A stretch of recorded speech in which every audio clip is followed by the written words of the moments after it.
All right, guys, welcome back to the channel. It is Brandon with Car Fleet, and in this video we are going to be focused on the Bronco, and we're going to be tearing down the frame a little bit more and starting to sand it and paint it and all that good stuff. We've done the rear, so make sure you guys check that video out. So you can see we did just to there, both sides, and you can see the rear's mint. We're going to do another, like when we do the front, we're going to do the whole rear as well. I just took the engine out last video about the Bronco. Make sure you check that one out too. Yeah, you guys can see, I'm just looking at it now. It's the first time I've taken the wheels off to see what's kind of going on under here and everything. So you guys are getting the first glimpse just as well as me. We're gonna be taking everything out, stripping it, blowing it all off. We're gonna start using our little grinding wheel with a sanding wheel, I think it's called. But yeah, we're gonna get to work. We got tons to do.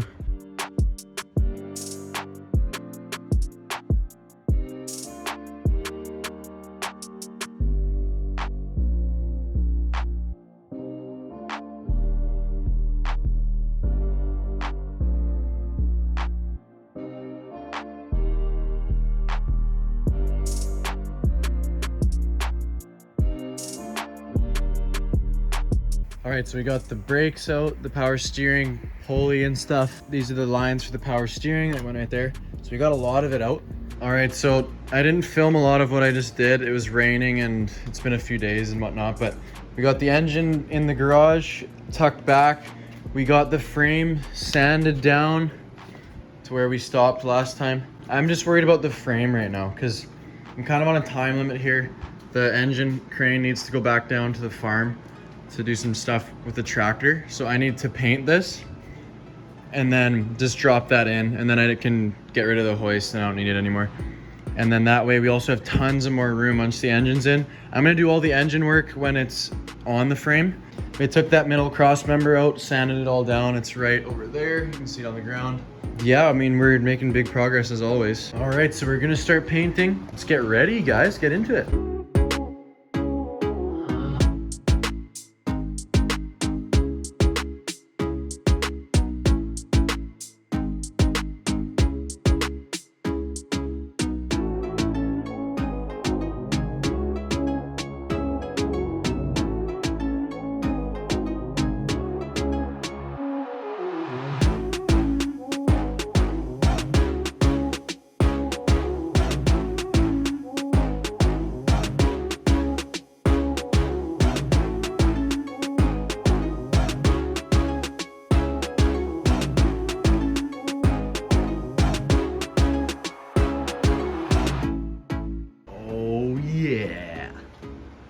She's all painted from what you can see, but that's it, guys. Super clean.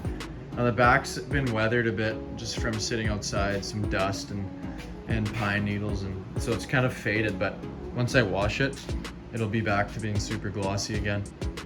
Man, look how good this thing looks. It looks professional. Let me know what you guys think. I think it looks freaking awesome. And yes, I didn't prep it perfectly. At some point, I actually want to drive this truck, believe it or not. So I guess I'm missing some steps because I don't want to drive this in 20 years. I want to drive this by summer. So I'm all alone. I'm trying to do the best I can by myself. If you guys notice something on camera, I just went over it with paint, so it doesn't really matter. Like, it's going to be garage kept. It's going to be a cruiser, not an off-roader to start, because if it's an off-roader, I would put like some other like different stuff on the frame, but this is good just for daily cruises. So it'll do the job on the road, that's for sure. It won't be coming out in winter. It'll be a baby. I've never put this much work into something, so and like I've never put this much good work into something. I'm gonna finish up the frame. All right, guys, so that's how it's sitting right now. I'm gonna let it sit till after I'm done work, and then I'm gonna do another coat on the top. And then tomorrow morning, we're gonna drop the new one in with new mounts, all new mounts, bunch of new stuff. I also got more stuff out here painted. The cross member for the middle, transfer case mount on the side of the frame, and the tranny mount, that's what that's called. That sits on top of the cross member, and it's all just being painted outside. I figured off the frame because like to get under the cross member and paint everything is just way too hard when it's on. So I just took the extra bolts off and made it easier for this whole thing to be coated. We're ready to throw this guy in. I got new mounts. I have a bunch of parts for the engine, but we're just gonna we're gonna put it in first and we're gonna worry about that later. So yeah, let's get this in. I'm gonna put it up in the air a little bit, throw the new mounts on, and then we're gonna jig it around and get it where we want it.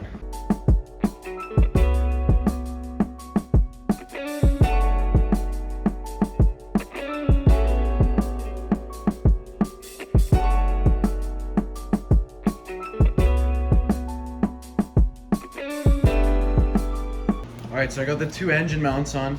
Unfortunately, the transmission mount that I bought, it's right up top, but underneath it has 2 bolts that go to that.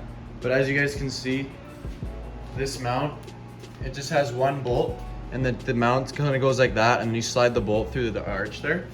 But I bought the wrong mount, so we're gonna have to run with this mount, which is fine. I'll switch them out later. It shouldn't be too hard. I'll just loosen everything up and then hoist it up a little bit, jack it up, and slide that one out down the road.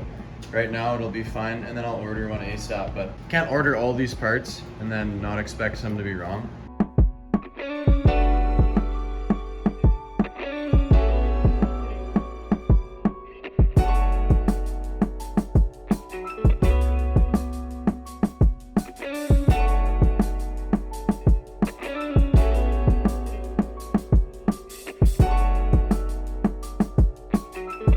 Yeah, first try, nailed it.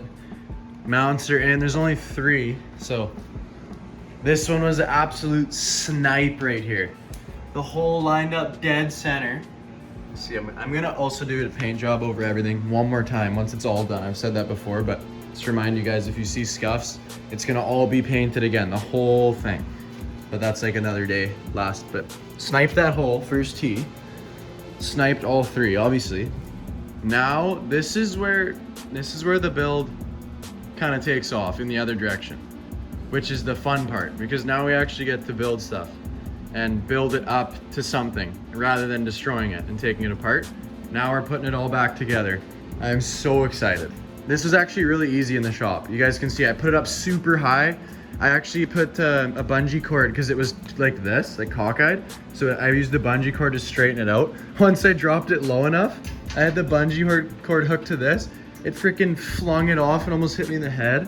It's kind of sick, but let's go. Now we can dress this. We're gonna dress this motor up with some new parts. We're not gonna go too crazy. I don't really care for horsepower or whatever right now. Down the road, I'll probably maybe swap in like a 400 or 460 or whatever. But for now, we want to get this thing buzzing on the road.